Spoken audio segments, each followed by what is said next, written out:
gumagawa si Papa ng champurrado. Lalagyan niya ng gata, condensed. Yan, nilagyan niya na yan ng kokwa. Tapos lalagyan ulit ng Milo. Ang dami mo namang nilagay. May kokwa na yung may Milo pa. Tapos gata. Wow! Yummy! Hindi ko pala titikman. Yummy na.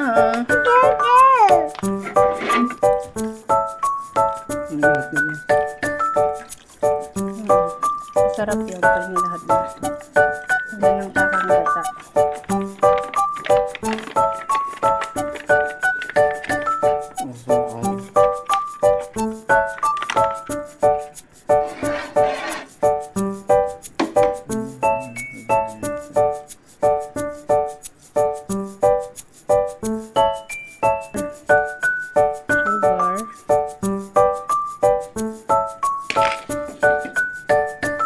Nailamin nyo ng konti kasi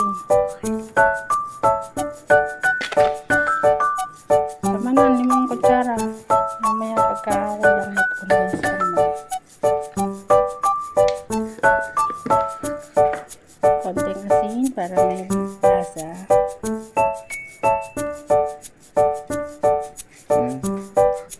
Ano na. See guys. May gata, may kokwa, may Milo, may condense. Diba? May sugar. Pero sobrang sarap ng champurrado natin, oh. May kokwa pa.